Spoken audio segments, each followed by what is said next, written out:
Have you seen The Boy and the Heron? If you did, please let me know what you thought of it. I am sure your impression will be that you did not understand it. Then why didn't you understand it? The answer to that question is because this was a film that even Miyazaki himself did not understand. There is no way that we can understand a film that even Miyazaki could not understand. So today, I would like to explain why Miyazaki made this film and give an explanation of this film. And the purpose of this channel is to explain and introduce information about Japan in a complete way. Please subscribe to this channel as it will change your life for the better. The brief synopsis of the film is that a boy goes to a strange world and has strange adventures, but it's really not that simple. The film is basically unintelligible and as elusive as water, making it almost like a work of art. What do you think of the Mona Lisa when you see it? Some people feel nothing and find it boring, while others may be moved and get an erection. The Boy and the Heron is a film that gives you the exact same feeling. So why did Miyazaki decide to create such a work? This was revealed in a documentary program broadcast on December 16th.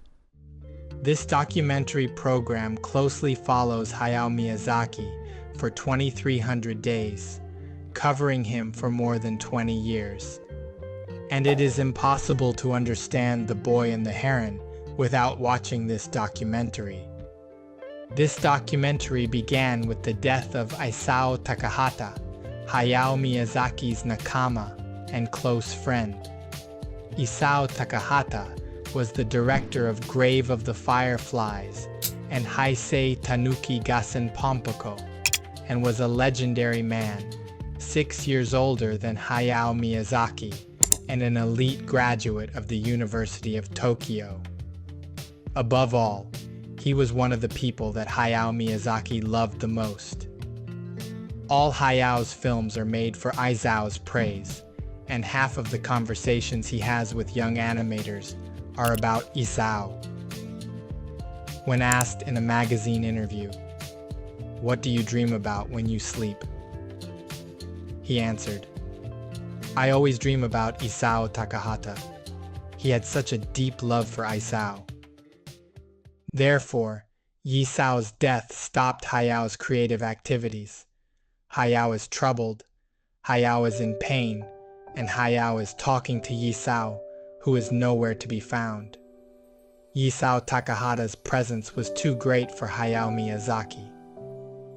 2 months after Isao's death, Hayao, who still cannot forget him, comes up with an idea to get over Isao's death, to bring him back to life in the world of animation. For Hayao, reality was fiction, and anime had become reality. And in the world of animation, Hayao decided to resurrect Isao as his great uncle. And that was the main reason for making The Boy and the Heron. In other words, with Boy and the Heron, Hayao stopped focusing on making a good work and turned it into an arena for expressing himself. The real goal of this film is to visit Isao, who has died, but he is afraid to go see Isao alone, so he makes Toshio Suzuki, a genius producer who has supported Hayao Miyazaki for decades and is well known to all Japanese, his guide to isekai, and with the help of his Ghibli friends and family who have been fighting with him, Hayao becomes stronger. How will the stronger Hayao face Isao? And who is Isao? And even in the painful reality without Isao, Hayao has to live. This is what Hayao wanted to express in this film. And in Japan, when the film will be shown and what the story is about are all hidden from the public. The fact that the film is being released after being blocked from any information in this world full of information shows how little Hayao Miyazaki is interested in audience appreciation or box office revenue today. In other words, this movie was made only to get praise from a single audience.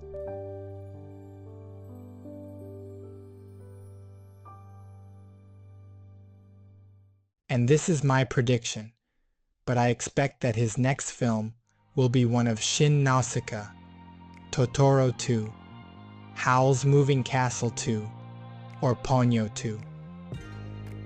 This is because I believe that since Hayao Miyazaki has made a requiem for the people he has met up to now, it would be a natural next step for him to make a requiem for the films he has made. Of course, many Japanese have already made similar predictions, but if these predictions are correct, this will be an unforgettable event for the Japanese animation industry. So today I have given a detailed account of Boy and the Heron by Hayao Miyazaki. Even if you do not understand this film now, it will not be a waste of time, because when we grow old, we may finally realize the charm of this film, and it may be our last chance to witness the legend of a legendary man, Hayao Miyazaki. So please come to the cinema as many times as you can. Goodbye.